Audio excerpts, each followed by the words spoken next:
Every spring, the hills above Holy Vale would ignite, not with candles, not with torches, but with wooden crosses, each burning upside down, and the villagers swore they never lit a single flame. The fog moves like a living thing. It clings to the hollows between hills. It rolls low over the ground, soft and white, as if hiding something beneath it, and when the wind slows, there is only silence. In the 1840s, men traveling westward along the old wagon trails spoke of this place. They said it was a valley that didn't appear on any of their maps. Not once, not even the maps carried by government surveyors. They said the land seemed to pull at the horizon, folding down into itself, so that from a distance it looked like nothing at all, just a seam of fog between two ridges.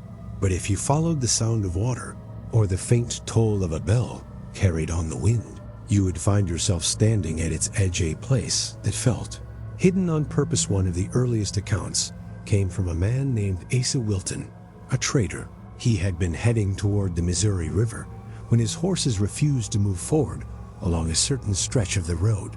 They bristled, ears flat, eyes. White Wilton thought perhaps a cougar was near, but when he climbed the rise to look ahead, he saw nothing but fog, and through it he heard a bell, not a church, not a cowbell, something lower, slower, a toll, so deep it seemed to roll through his chest. He wrote later in his journal, "It rang for a count of 6 each stroke far apart, so long I could hear my own breath between them. I could not see a tower, nor a steeple, nor even a camp where a bell might hang, only the white air before me, stirring as if alive." Wilton did not stay to investigate. He turned his wagon around and made camp a mile back that night. He said the bell rang again 3 tolls this time, closer over the following years. Others would describe the same sound, always slow, always deep, always from nowhere. Some tried to find its source, walking into the fog with their hands outstretched, following the direction the sound seemed to come from. But the accounts all end the same way. They never found a bell, only fields, endless fields, where no crops would grow. Instead, the ground was littered with wooden markers, rows and rows of them, simple planks, hammered into the soil, each one facing east. Some said they looked like grave markers. Others swore they were more like signposts, blank and weathered, pointing towards something unseen, but they were always perfectly aligned, no matter how many there were. Can they stretched so far into the mist that you couldn't tell where they ended? Travelers avoided this valley when they could. When they couldn't, they tried not to stop.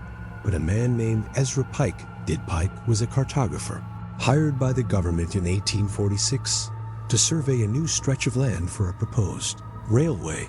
He was meticulous, obsessed with accuracy, and when his compass began to spin near the valley, he refused to leave the map incomplete.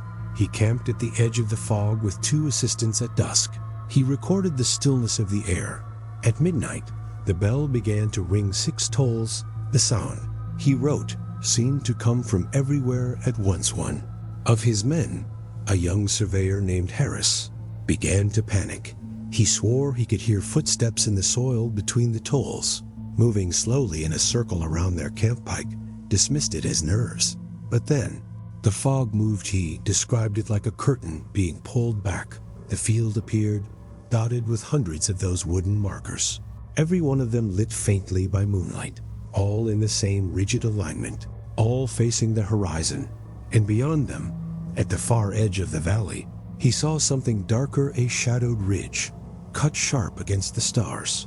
No trees, no animals, just that empty rise, like a wall at the end of the earth.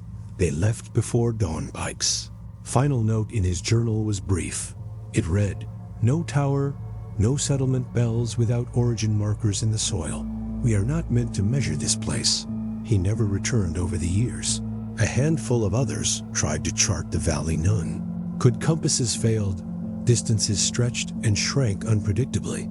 Horses refused to enter after dark, and those who did step between the markers spoke of a feeling they could not describe, not dread, not fear, something colder, as if the earth itself was aware of them. By the late 1840s, the railway had changed its route, Bypassing the entire region, the valley vanished from official discussion, as though it had never existed. But the stories continued. Hunters claimed to see faint lantern lights moving through the fog, though there were no roads, no houses, no reason for anyone to be there. And sometimes, if you were kept too close, just before dawn, the bell would ring one toll, so deep it shook the ground, and when the fog lifted, some travelers swore they had seen the markers moved, shifted closer to where they had slept. No one could prove it.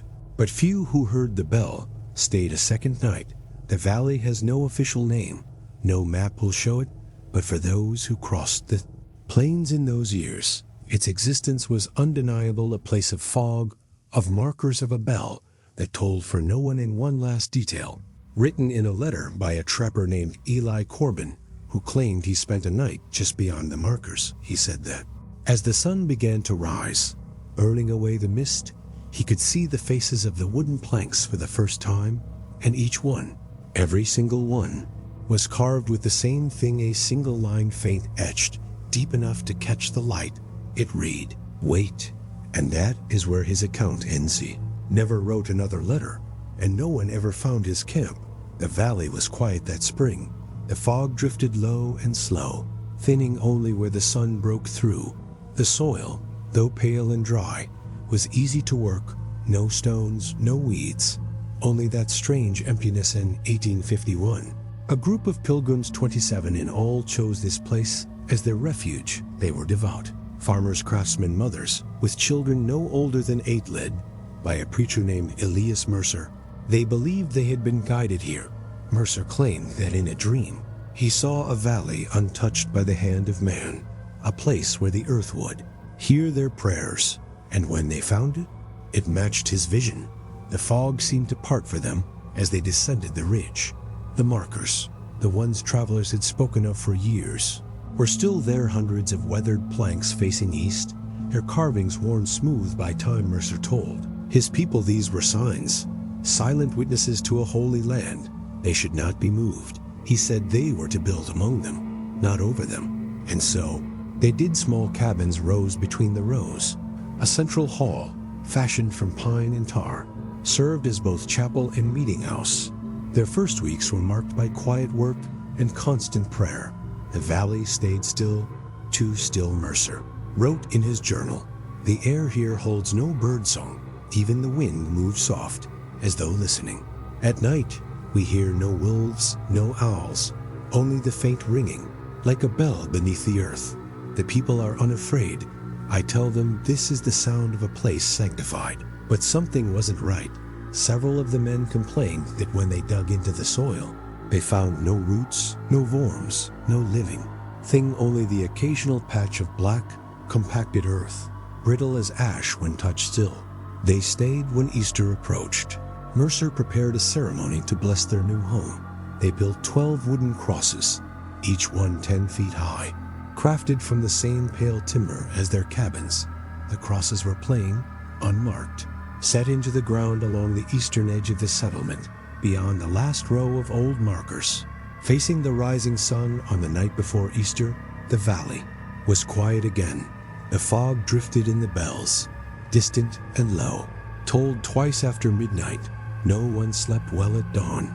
As the first light reached the horizon, the pilgrims gathered by the crosses. Children clutched at their mothers' skirts. Mercer stood at the center, his Bible open, his voice carrying low through the mist as he began the hymn. And then the first cross ignited. No one saw a spark. No one felt heat. The wood blazed to life silently, white and gold, as though lit from within. The others followed, one by one, 12 crosses burning bright, but there was no smoke, no crackling, only the low sound of the bells rolling through the fog. So deep the earth beneath their feet seemed to tremble. Mercer raised his hands, telling his flock not to fear. This, he said, was a sign, a blessing. But then the flames shifted, each cross still engulfed, and silent fire began to move. Not forward, not back. They turned slowly until every one of them was upside down. People froze. The children screamed. Mercer's voice faltered for the first time, and then, as quickly as they had ignited, The crosses crumbled, not into embers, not into smoke, but into a fine gray ash. Carried away by a wind that seemed to rise from nowhere, the bells stopped, the fog closed in again. When the ash cleared, nothing remained where the crosses had stood, not even the holes where they had been set, only the soil undisturbed. The pilgrims did not sing. They did not move one of Mercer's deacons. A man named Silas Bray broke first. He dropped to his knees, clutching the earth, whispering that they had brought something here that did not want to be found. Others soon followed, murmuring prayers, their voices shaking. Mercer ordered everyone back to the hall. He told them they would fast, pray, and seek understanding, that this was a test, but privately. That night, he wrote in his journal again, "The valley is not sanctified. The bell is not a call to worship. I do not know what watches here, but I fear it knows us now." 2 days later, 3 families left. They took no supplies, no wagons, only what they could carry. They walked east, following the line of old markers out of the fog. They were never seen again. Those who remained spoke little of the Easter morning. After that, they rebuilt their lives, planting shallow crops that never grew, mending cabins that never seemed to weather or rot, no matter the storms. But on each anniversary of that day, the bells returned once, twice, 12 times, always before dawn, and though no crosses were ever raised again. Mercer claimed that on the 3rd year, as the fog cleared, he saw something standing at the far ridge tall, still unmoving against the pale horizon. He did not describe it. He simply wrote, "We will not last here." A month later, a trader passing through found the valley abandoned. The cabins stood empty, doors ajar. The markers, every one of them, had been realigned, no longer facing east now. They all faced inward toward the center of the settlement, and in the ashes of the meeting hall, half buried beneath the pale soil, he found Mercer's Bible. Every page was blank except the last, a single line, written in ash, smeared by a shaking hand. "It waits." The farmhouse sat alone on the western edge of the valley. Its windows were narrow, its roof sagging slightly from years of weather. The fields around it were bare, a pale soil stretching outward until it vanished into the fog on still nights. The only sound was the wind shifting through the thin grass, and when the wind stopped, there was nothing at all. By 1863, the settlers who lived near the valley spoke rarely of what had happened to the pilgrims. They had seen the cabins left behind. The markers all turned inward. They had heard the rumors of the bells, but they stayed close anyway. Some claimed the land, though strange, could still yield a living if you kept to the edges. One family lived closer than anyone else. The Lowells, a father, mother, and their 9-year-old daughter. Clara was quiet. She spent most of her days drawing in the dust, tracing shapes into the soft dirt near the house. While her parents worked the fields, she had never seen the old markers in the fog, but she had heard the stories whispered at night when her parents thought she was asleep. And then, one evening, as the sky turned the deep gray of an approaching storm, she said she heard something. It began as a faint hum, low and steady, carrying through the still air, not like the wind, not like a distant wagon or the creak of the barn. It sounded deliberate tone that rose and fell, slow, as though someone was counting time. Her parents dismissed it, told her it was the wind, or the ringing in her own ears. But Clara insisted. She said it wasn't a hum, it was a bell, and she said it was coming from beneath the ground. That night, she woke suddenly. Her parents found her sitting upright in bed, her eyes open, her hands pressed hard against the wooden floorboards. When they spoke to her, she didn't answer. She only tilted her head, listening, as though she could hear something far away. When she finally lay back down, her hands trembled. She whispered that the bells had stopped, and she fell asleep without another word. But something wasn't right in the morning. Her parents found her hands blackened, not stained with dirt, not coated with soot, but burned. The skin was cracked, as though she had gripped something scorching hot. Though there had been no fire, no embers, nothing in her room that could explain it. She didn't cry. She didn't speak. She only stared at the wall beside her bed, because there, scratched deep into the wood, was a single word, remain. Her father swore the wall had been untouched the night before. No marks, no carvings, only smooth timber. But now, the word seemed etched into the grain itself. As though by something sharper than a knife, they tried to scrub it out, sand it down, even covered it with a cloth. But Clara refused to let them. She sat in front of it for hours, her burned hands resting in her lap, watching the letters as though waiting for them to change over the next nights. She began to speak less. She stopped eating her drawings. Once loops and flowers in the dirt became rows of lines, all facing the same direction. Easter Mother, terrified, begged her husband to leave the farm to move north, away from the valley, but he refused. The land was all they had. And then, on the 7th night, Clara woke again. Her parents found her standing at the edge of the field, barefoot, staring into the fog.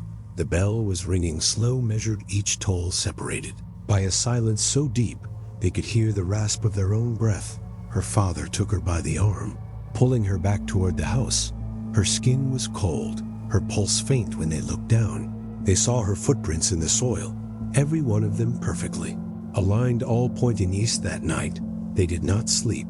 They locked the doors, shuttered the windows, and prayed until morning. But by dawn, Clara was gone. The door was still locked, the windows still barred.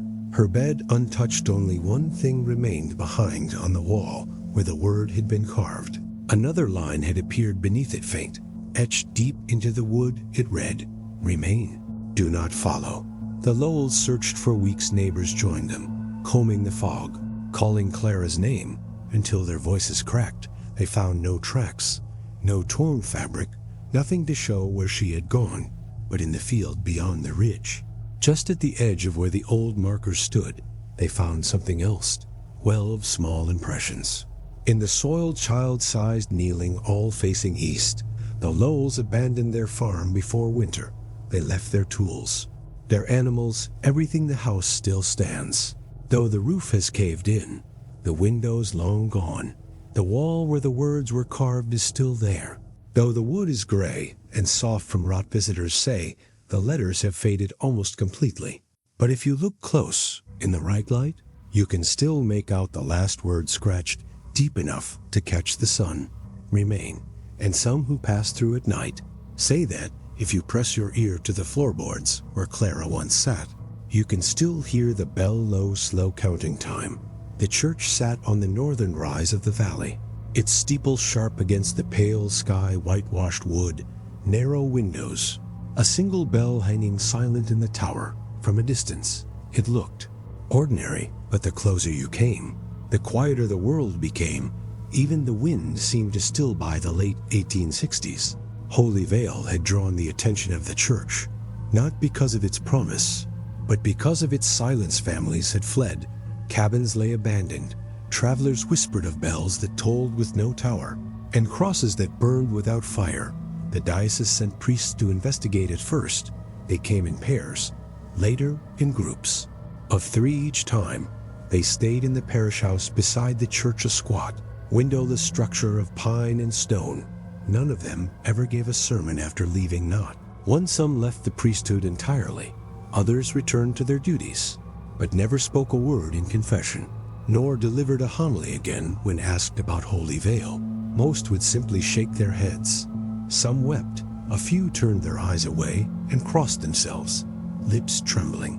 Parish records from those years are sparse. Most ledgers remain unmarked, their pages brittle and blank only. A few notes survive, small, cramped handwriting in the margins. The valley resists. The crosses, no context, no elaboration. Just those words. The church itself, though still standing, began to change. Visitors in later years described its air as heavier than the world outside, as though the walls held something close. Candles would not burn past a certain hour. The bell rope frayed, as if used nightly, though no one admitted to ringing it. But something wasn't right. Father Adrian, one of the last priests officially assigned to Holy Vale, left behind a letter never sent. It was found decades later, wedged beneath the floorboard in the rectory. He wrote of the nights thereof, hearing a low tolling from the fields beyond the church, not from their bell deeper slower. He said it came in sets of 12, always beginning at the same hour 3 minutes after midnight, and each time the sound ceased, he claimed the wooden crosses outside, the ones marking the graves of parishioners, would shift, not fall, not rot, but lean all at the same angle, all pointing toward the east. He described walking the grounds with a lantern, feeling the soil underfoot give slightly, as if it were hollow, and in the stillness, he swore he could hear a faint vibration, not a voice, not a hum like a bell, still ringing somewhere deep. Below Adrian's letter ended abruptly, a final line, smudged as if written in haste. They do not want us to name it. After that year, no permanent clergy were sent. To Holy Vale, the church stood unattended, opened only for occasional rites. Locals avoided it after sunset, and those who entered alone often described the same thing, a feeling, not dread, not fear, something heavier, as though the walls themselves were aware of them. Watching, listening, a man named Robert Kells, a caretaker tasked with maintaining the grounds in 1871, wrote of waking one morning to find every cross in the cemetery uprooted. They had not been broken, not burned, just pulled clean from the soil, laid flat, all pointing toward the church doors. He reset them himself, hands shaking, lips moving in silent prayer. That night, as he locked the church, he heard Ida bell one single toll, so deep the floorboards beneath his boots vibrated. But the church's own bell remained still, the rope slack. The sound had come from the valley. He did not sleep again in Holy Vale. The parish closed officially 2 years later. The diocese offered no statement. The surviving priests, when asked, only said that the place was beyond their keeping. The last entry in the parish log is dated June 3, 1873. The ink is faded, the handwriting uneven, as though the hand that wrote it was trembling. It reads, "No services to be held, no masses to be said. The valley resists. The crosses know we will not speak of it again. The signature is missing, only a smudge of ash marks. The bottom of the page, and though the church still stands, its doors swollen shut, the bell tower silent, locals swear that on certain nights, if you stand near the gate at 3 minutes past midnight, you can hear the earth hum low, steady, counting 12, and when the sound stops, they say, every shadow leans east, even your own." The hills around the valley were still that spring. The fog rolled heavy along the ridges, dimming the sun into a pale, white disk. Every sound carried farther than it should. The creak of cartwheels, the snap of frost-thin twigs beneath boots. Even a whisper could seem to echo. By 1890, Holy Vale was no longer a settlement. The cabins had rotted. The church stood, locked and empty, and only travelers and a few desperate farmers ever approached the edge of its fields. But during Lent of that year, a group of 40 came. They were penitents, some devout, others driven by guilt or grief, all led by a single purpose: to atone. They had heard the stories.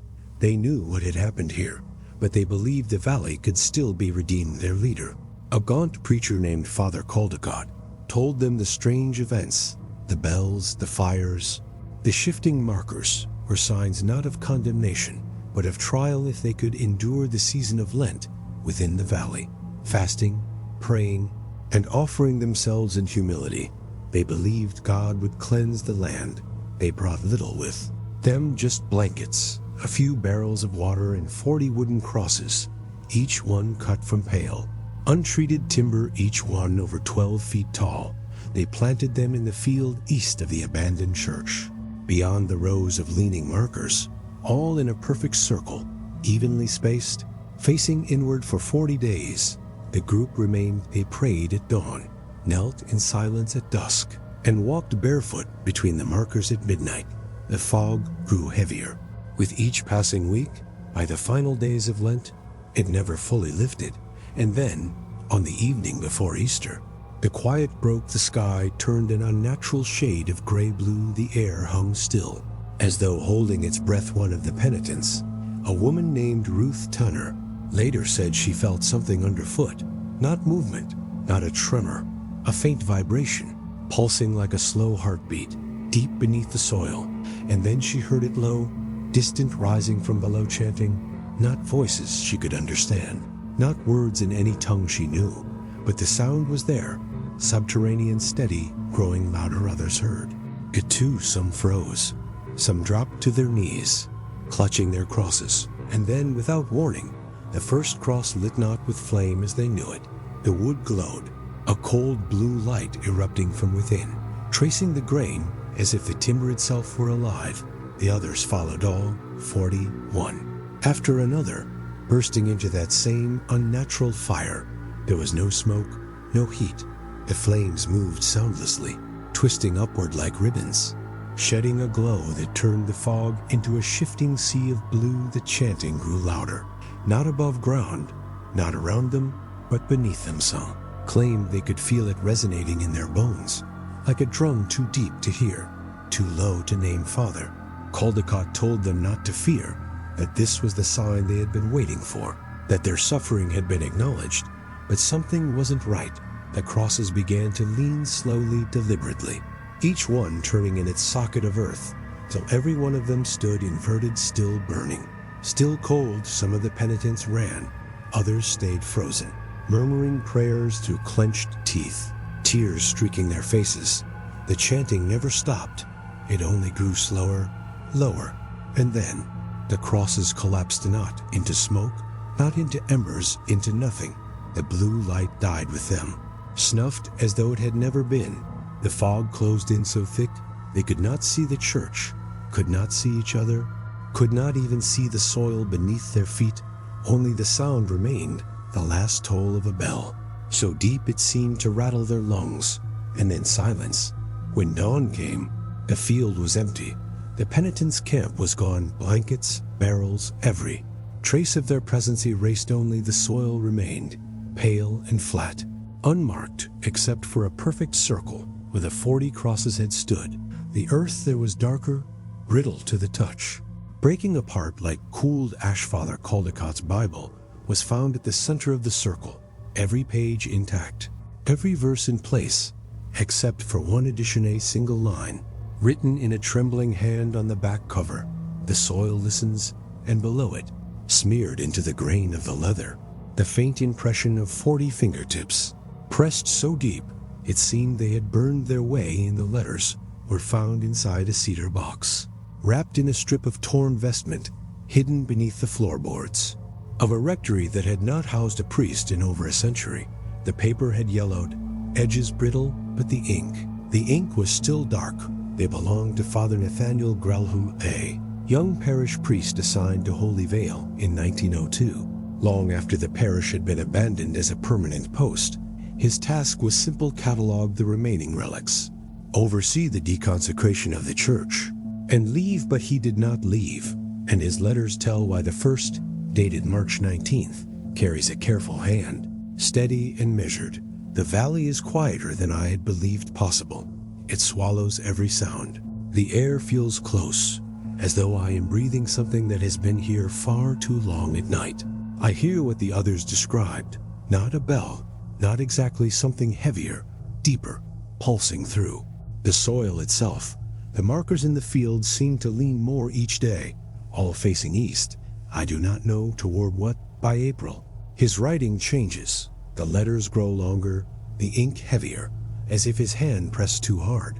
It is not a curse in the way they think. It does not kill the faithful outright. It feeds. That is the only word I can use. It feeds on the prayers, the kneeling, the hymns. The more fervent the devotion, the heavier the air becomes. I feel it, as though the ground beneath us swells with each whispered avenue.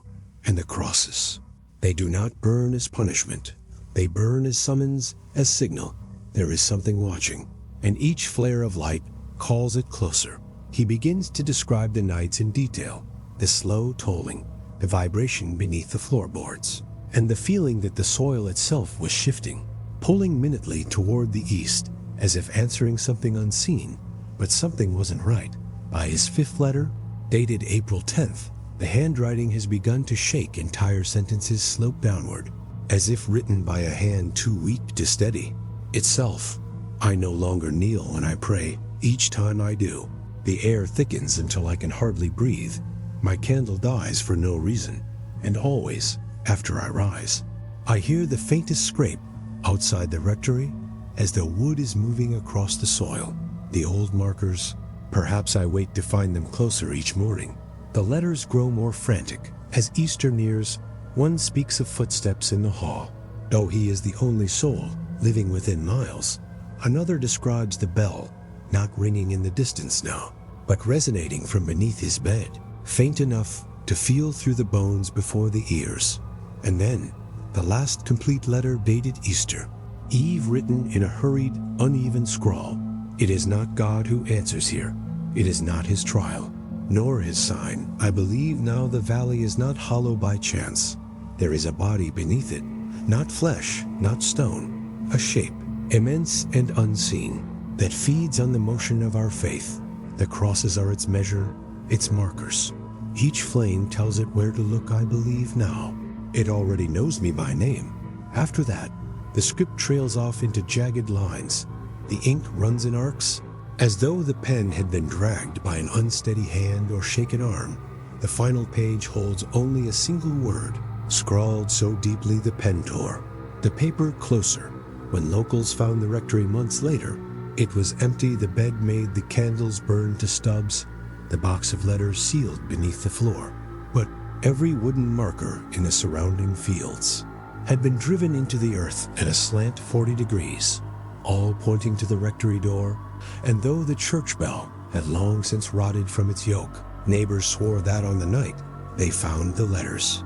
The air around the building vibrated, not a sound they could hear, a hum they could feel low, steady, rising through the soil, and then, for the briefest moment, as they turned to leave, the ground beneath the rectory shifted not much, just enough to tilt the loose boards, and reveal a faint glow from below. It faded before anyone could move, but when they pried the floor open, there was nothing there, only soil, pale, cold, perfectly smooth, as though something had just been buried, or was waiting to rise. The church stood hollow against the gray sky. Its steeple leaned slightly, as though the earth beneath it had shifted over time. The windows were clouded with dust. The doors hung warped on their hinges by 1927. Holy Vale's parish had been all but abandoned. The valley's fields were empty, the cabins gone. Only the church remained, a relic for the few who still believed that its doors could keep something sacred alive. That Easter, 23 people gathered for what would become the final mass farmers' widows. Children dressed in clothes already fraying at the hems. Father Armand, a soft-spoken priest in his late 50s, led them. He had been transferred from a distant parish only months earlier. Unaware of the valley's history, he told his congregation that the Mass must continue, that no land, however cursed by rumor, was beyond redemption. The air inside was colder than the outside. Every breath lingered as faint mist. The candles along the pews guttered despite the still air, as though pushed by an unseen hand. And as the service began, the fog rolled and it pressed against the windows. It slid beneath the warped doors. Within minutes, the outside world was gone, swallowed in a pale, shifting sea at first. No one spoke. No one even seemed to notice. The liturgy continued, voices rising in unison as the congregation sang the Kyrie. But something wasn't right. The sound carried too far. Each note echoed faintly back, as if sung by voices beyond their own. Lower, slower. Armand's hands trembled as he turned the page of his missal. He told himself it was the cold, that the echo was no more than the acoustics of the valley, and then he heard a faint, deliberate toll, so deep it seemed to rise through the floorboards. Not from their bell. Its rope had snapped years before. This was heavier measured. The first toll came as the congregation rose for the gospel, the second as they knelt for the credo. By the third, the singing faltered. The echoes did not. They continued, soft and low, carrying on after the voices had stopped. Some of the parishioners clutched their hymnals tighter. Others closed their eyes, mouthing silent prayers. The priest raised his hand to calm them. His own voice barely held steady as he told them to continue the Mass, to finish, to hold firm, But by the time they reached communion, the fog inside the church had thickened. It curled low along the pews, clinging to the ankles of the kneeling faithful. The air grew heavier. Each breath felt drawn from a deeper place, as though they were not breathing air at all, but something older. And then silence. The tolling stopped. The echoes vanished. Even the faint rustle of fabric and wood settled into stillness. Father Armand later wrote, though no one ever saw him alive to confirm it, that he felt the floor beneath the altar sink. Not much, just enough for the chalice to tremble where it rested. He thought for a moment he heard chanting far below. Deep enough it was more a vibration than a sound. He never finished his homily. The records end there. When locals returned days later, drawn by the growing absence of activity, they found the church doors closed but unlocked. The pews were empty, the floor unmarked. The congregation gone. No bodies, no footprints, not even a scuff of fabric left behind. Only the hymnals remained, all 23, stacked carefully in a spiral, one atop the other, leading inward to the center of the altar. No dust marked their covers. Each lay open to the same page. The Gloria, the spiral center, held nothing, just bare wood, smooth, as though something heavy had rested there and been lifted away. For weeks afterward, those who passed the church claimed they heard bells, not pealing, not clanging, low, steady toll, carried through the fog, even on windless nights, always in sets of 12, always beginning just after midnight. And though the church still stands, its doors swollen shut, its windows fogged with age, locals swear that if you press your ear to the altar, even now, you can hear something, not a bell, not a chant, not even a hum, something deeper, something that feels aware. And each year on Easter Eve, travelers say the fog grows so dense around the church that it feels like water, heavy, breathless. Last year, a man who tried to step inside claimed he heard a voice before he could cross the threshold. Not outside, not in the air, but inside his head. One word: stay. He never returned to the valley. The valley looked hollow by the 1950s. The fog was still there, clinging low to the ground. Even on warm days, the trees along the ridges had thinned, their trunks gray, bark peeling in long curling strips. And the earth had turned soft. Boots sank deeper than they should into ground that was supposed to be dry. State officials said it was a hazard. They called it a marshland, unstable, unfit for any structure on paper.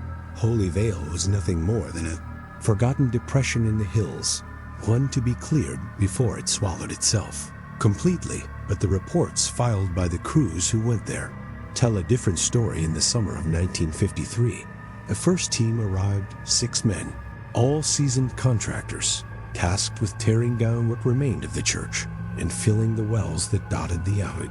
Land. The structures were already rotting, leaning, their foundations split. The wells were little more than dark circles in the soil, ringed with old stone. The men worked fast. They avoided the fog when they could, stuck to the high ground, and kept their voices low. But something wasn't right on their second day as they began to haul stone to fill the first well. One of the men stopped. He swore he heard something, not wind, not water, a hymn low, faint, rising from the black throat of the dry shaft. Not a voice he could name, not a language he could place, but it was a melody, weaving slow and deliberate, too far below to echo properly. He dropped his bucket. The others heard it too. They left before sundown. The next crew lasted 3 days. They knocked down the parish walls, splintered the pews, and began to burn the debris. But the fire kept dying every time it neared the circle of land where the crosses had once been planted. The flames dimmed to embers as though smothered by an unseen weight. That night, the men slept in their trucks, engines idling for warmth. One woke to a glow beyond the church ruins, a single cross, half buried in the earth where the cemetery had been, stood upright. The timber was gray and wet with age. Its grain rotted, but it burned not with orange flame, but with a thin, cold light, as if the wood itself had become a lantern. There was no smoke, no heat, just a pale, steady glow. The crew chief wrote in his report that he approached it with a shovel, planning to knock it down, But when he drew within 10 feet, the ground beneath him shifted, not a tremor, not a collapse, a pulse as though something deep below had stirred. The glow of the cross flickered once, and then went dark the next morning. The crew refused to finish. They left the church rubble where it lay, drove out before breakfast, and refused to return the state. Brought in a third team later that autumn. This time, federal oversight accompanied them. Unmarked trucks, men in plain coats, no names given. The wells were filled with stone and concrete. The cemetery markers were pulled and burned. Even the soil was turned, leveled, seeded with grass. But the reports kept classified for decades note that none of the crews lasted more than a week. Each group complained of the same thing: hymns, always from the wells, even after they were sealed. Slow, distant melodies that carried only when the fog was thickest. And once, late in November, a foreman heard something else. He had told one single heavy strike, so deep it rattled the tools in his truck bed. It came not from the church ruins, nor the wells, nor the hills, but from beneath the center of the valley itself. He left his post that same night. The state declared the work complete the following spring. Officially, Holy Vale was now stabilized marshland, flattened, grassed over, and closed to all public access. But a final note, unsigned, sits in the file, written in careful block script, as though the hand that wrote it was determined not to tremble. Cross was removed, buried remains ignited. No heat, no smoke. Sound followed, chanting. From the soil we did not stay. After the valley was sealed, the fog never lifted. No one built there again. No one even tried. And though all the wells were filled and every marker destroyed, locals say that if you walk along the old perimeter fence on a still night, you can hear a hymn, soft, distant, and if you stand long enough, the soil beneath your feet begins to hum low, steady, counting 12, and each time it stops, they swear. The fog moves, not with the wind, not by chance, but in a slow, deliberate spiral, as though circling something beneath, waiting. The valley looked hollow by the 1950s. The fog was still there, clinging low to the ground even on warm days. The trees along the ridges had thinned, their trunks gray, bark peeling in long, curling strips, and the earth had turned soft. Boots sank deeper than they should into ground that was supposed to be dry. State officials said it was a hazard. They called it a marshland, unstable, unfit for any structure on paper. Holy Vale is nothing more than a forgotten depression in the hills, one to be cleared before it swallowed itself completely. But the reports filed by the crews who went there tell a different story. In the summer of 1953, the first team arrived, 6 men, all seasoned contractors, tasked with tearing down what remained of the church and filling the wells that dotted the land. The structures were already rotting, leaning, their foundations split. The wells were little more than dark circles in the soil, ringed with old stone. The men worked fast. They avoided the fog when they could, stuck to the high ground, and kept their voices low. But something wasn't right on their second day. As they began to haul stone to fill the first well, one of the men stopped. He swore he heard something, not wind, not watery, low, faint, rising from the black throat of the dry shaft. Not a voice he could name, not a language he could place, but it was a melody, weaving slow and deliberate. Too far below to echo properly, he dropped his bucket. The others heard it too. They left before sundown. The next crew lasted 3 days. They knocked down the parish walls, splintered the pews, and began to burn the debris, but the fire kept dying every time it neared the circle of land where the crosses had once been planted. The flames dimmed to embers as though smothered by an unseen weight. That night, the men slept in their trucks, engines idling for warmth. One woke to a glow beyond the church ruins, a single cross, half buried in the earth where the cemetery had been, stood upright. The timber was gray and wet with age. Its grain rotted, but it burned not with orange flame, but with a thin, cold light, as if the wood itself had become a lantern. There was no smoke, no heat, just a pale, steady glow. The crew chief wrote in his report that he approached it with a shovel. planning to knock it down, but when he drew within 10 feet, the ground beneath him shifted. Not a tremor, not a collapse, a pulse as though something deep below had stirred. The glow of the cross flickered once, and then went dark the next morning. The crew refused to finish.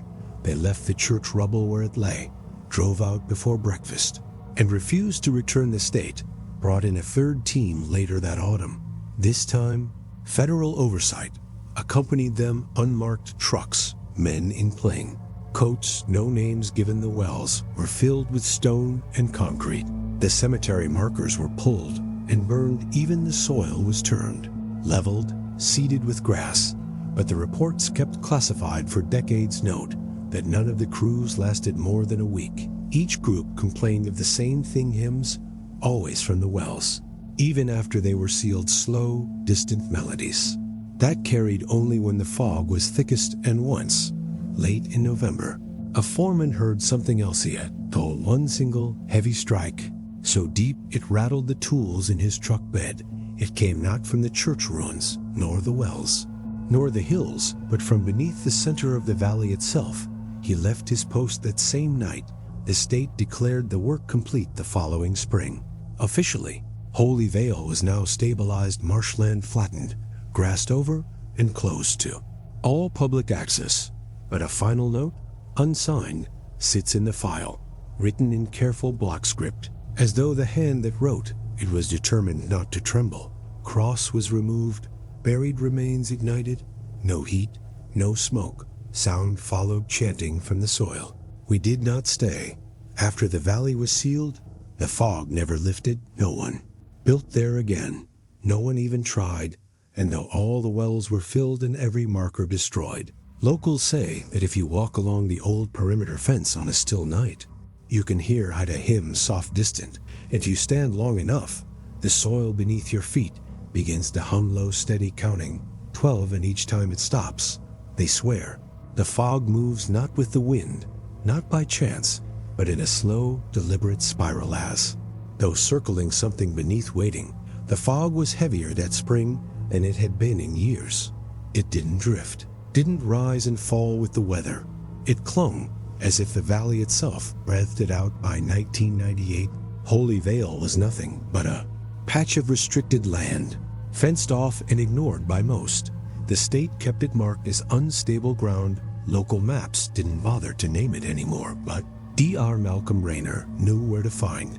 I was a historian from the university, 2 towns over middle-aged, meticulous, known for cataloging forgotten church sites across the region. Rayner had read about Holy Vale in parish archives, the burning crosses, the disappearing congregations, the priests who left without sermons. He wasn't a man of faith, not really, but he wanted the truth. He wanted to document the site himself, and unlike the surveyors, he decided to stay overnight on April 11th, Easter Eve. He set up camp near the center of the old church grounds, a small tent, a lantern, his notebooks, laid out in neat stacks, and a handheld tape recorder placed just outside the tent flap. He spoke into it briefly that night. His voice was calm, measured. He noted the density of the fog, the stillness of the air, the faint outline of the hills beyond the fence, and then the recording goes quiet for nearly 6 hours. Only the faint sounds of wind against canvas can be heard. No footsteps, no movement, not even breathing, until 3 o'clock a.m. The first sound is distant, faint, a bell tolling once, so deep it barely registers through the static, and then another 12 in total, evenly spaced, each one carrying the same unnatural weight, as though resonating through soil. Instead of air. Rayner does not speak. There are no signs of him moving, only the sound of the bell, growing softer after the 12th strike, and then something else. A faint crackling, dry and irregular, not like a fire roaring, but like wood shifting under pressure, twisting, breaking. It stops, pauses, then begins again. The tape continues for another hour. No voice, no movement, just that sound, distant but deliberate, like something being forced into place in the dark. But something wasn't right. At 4:17 a.m., there's a new sound, a whisper of fabric, a faint exhale, as though someone had passed directly in front of the recorder. no footsteps. Approach, no footsteps leave, just that single breath. Followed by silence, the recorder clicks off at 5:02 a.m. Its tape running to the end. When searchers found it 2 days later, it was lying exactly where Rayner had placed it. Battery drained, tape still spooled inside. His tent was there to zipper. Open bedroll, neatly laid out, but no sign of Rayner himself. No tracks in the soil, no signs of a struggle. Not even an impression where his body should have rested in the sleeping bag. Only one thing was out of place in the center of the tent. Resting atop his closed notebook lay a single wooden fragment, weathered, splintered at both ends. The kind of wood once used for a crossbeam. It smelled faintly of smoke, but there was no burn mark, no ash, only a chill, as if the wood itself had been pulled from deep underground for weeks after Rayner vanished. Locals swore they could hear bells from the valley at night. Not loud, not frequent, just a single toll, faint and distant. Around the same time his recorder had captured them. Always 12, always beginning just before dawn. Some said the fog near the fence seemed to pull inward after each toll, as if the valley were inhaling, and though the state sealed the perimeter, again posting new warnings. Travelers still leave flowers near the locked gate each Easter, not for Rayner, not for the parish, but because sometimes, if you wait long enough after midnight, you can hear something else carried through the fog knot. A bell, not a hymn, voice, soft measured Malcolm Rayner's voice, whispering a single word. Stay, the valley is quiet. Now the fog still clings to the soil, but the cabins are gone. The church is nothing more than a sunken outline, its foundation swallowed by earth from the ridges. Holy Vale looks like an empty scar, a shallow wound in the hills that refuses to heal. No one lives there anymore. No one tries. The land has been fenced for decades, marked as unstable ground. But every year, as Easter approaches, people still come, not inside the valley, not past the fence, just close enough to watch, from the roadside pull-offs, from the dirt trails above. The tree line, some bring cameras, others just wait, because something still happens here. It begins slowly. Often in the early hours of Easter morning, when the fog is thickest, the grass in the center of the valley starts to darken, as though shadowed by something overhead, but the sky is clear. There are no clouds. The darkness spreads, measured, deliberate, and by dawn, from above, the marks are visible, scorch lines, not random, not wild like fire would leave clean. Deliberate patterns burned into the earth itself, crosses always, crosses each one vast, hundreds of feet across, etched so deeply the soil beneath them turns brittle and black, but they do not stand upright, not anymore. Each one lies inverted, and though no wood remains, no markers, no stakes, the lines appear as if something has pressed itself into the ground from below, heavy enough to char the soil, precise enough to form the same shapes year after year. But something wasn't right. Drone footage from the last 5 years shows the marks forming faster, the edges sharper, each cross more defined than the last, and in the most recent footage, movement a faint, swirling distortion at the center of the largest mark. Not smoke, not fog, something pulling downward, as if the earth itself is inhaling. And that's when they heard it at first. Just static on the drone's audio. A faint vibration, so low it felt more like pressure than sound. Then, as the camera panned across the valley, another noise emerged. Not a bell, not a chant, a crackling, dry, rhythmic, like old wood, shifting against its own grain. The footage cuts there. The drone's battery failing far sooner than expected when the operator retrieved it. There were no signs of damage, but the ground beneath where it had hovered was still warm. No flames, no smoke, just a lingering heat, rising from blackened soil. Some locals say the valley isn't burning in defiance, not as a rejection of the faith once practiced there. They believe it's a summons, an invitation that whatever lies beneath the valley isn't finished, that the scorched marks, the faint vibrations, the low hum carried through the fog each year, are not warnings, they're instructions, guides, as though the valley is marking where to stand or where to kneel. And each Easter, More people stop to watch from the ridge. Fewer bring cameras now. Most just stand silently, staring at the blackened patterns forming below, waiting for the wind to shift so they can hear it, that faint hum rising from beneath the soil, steady rhythmic counting 12 and sometimes. Though no one admits it openly, they say if you stand there long enough, just as the sun begins to rise, you can hear something else carried without a voice. Soft, measured, close. Doesn't come from the valley. It doesn't echo through the hills. It comes from somewhere closer inside, whispering a single word: enter. Most turn away, some don't. And each year, the valley's scorch marks grow sharper, the lines deeper, the hum louder as ahs, though something below is still waiting, still breathing, and ready at last for someone to answer. Some fires burn to cleanse, some to warm, and some to call something home.